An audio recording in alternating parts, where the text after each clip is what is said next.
Bir dənə dılığırın, şərəfsizin biri oturduğu kreslodan güc alaraq, vəzifəsindən sui-istifadə edərək və onu o vəzifəyə təyin edən yüksək vəzifəli şəxslərdən güc alaraq vatandaşın əmlakını mənimsəyirlər. Özündən yuxarılarla birlikdə. Onun çünki başısını dördü. O şərəfsizin başısını dördü onu tək yemək. Çünki o gönlülə yuxarı rütbəli vəzifəlilərin gözündən çağadadılar ki, bu boyda pulu yiyəndə haradaydın? Bizi niyə görməmişsin? Yəni, onlar hamısı bir yerdə yiyiblər.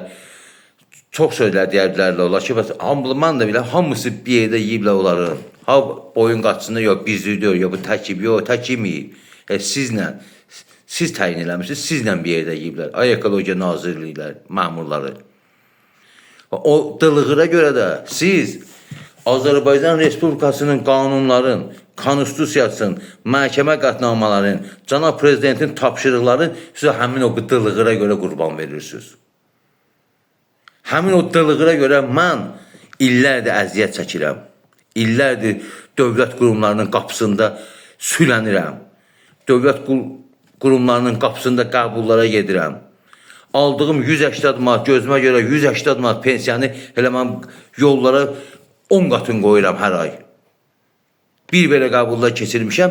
Siz Ekologiya Nazirləri və dövlət qurumları Azərbaycan Respublikasının qanunların o dılığıra görə, o vəzifəsindən sui-istifadə edən şərəfsizə qurban verirsiniz. Çünki sizin hər şeydən qabaq puldur. Pul alıb osturmuşsunuz orada. Pul alıb ondan işin idarə elətdirirsiniz. Pul alıb ondan malları, mənə məxsus olan əmlakları satdığına görə onlardan pul almışsınız siz. Tək onun başını döyür yemək. Ona görə də mənə bu zülmü verirsiniz. Ona görə də mən illərdir qapılarda, qəbullarda sülənirəm. Əsəb keçirirəm. Bütöv sağlamlığımı da əlimdən alınım mənim. Allah sizə lənət eləsin. Allah Azərbaycan Respublikasının qanunlarını tapdayanı, Azərbaycan Respublikasının çörəyin yiyib, vətəndaşına zülm edəni Allah lənət eləsin. Eləyəcək də.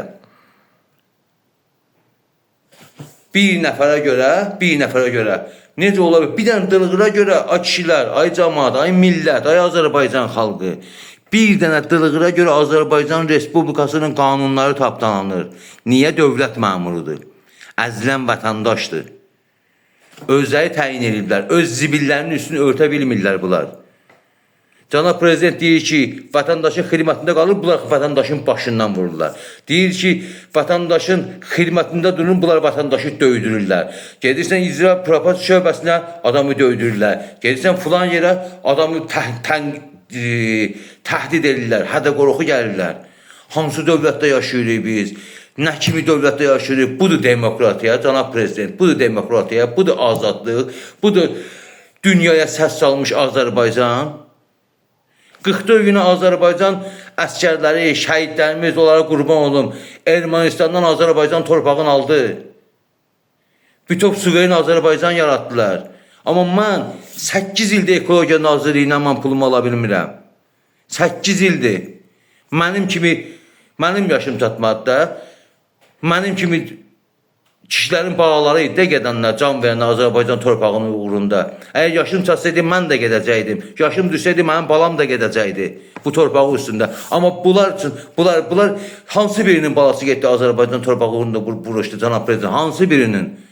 Ancaq Azərbaycan vətəndaşının cibinə girirlər, əmlakını mənimsəyirlər, dövlətin qanunlarını tapdalayırlar, dövlətin vətəndaşların gözündən salırlar. Vətəndaşla, cənab prezident, sizi üzbəyiz qoyurlar. Dövləti üzbəyiz qoyurlar vətəndaşla. Nə vətəndaşa qiymət var?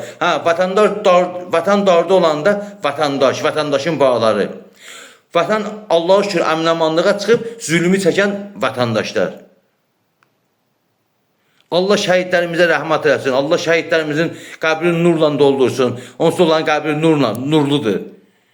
Buna görə şəhid oldular ki, Azərbaycan vətəndaşları zülm çəksin. Azərbaycan vətəndaşları əzaba düçar olsun.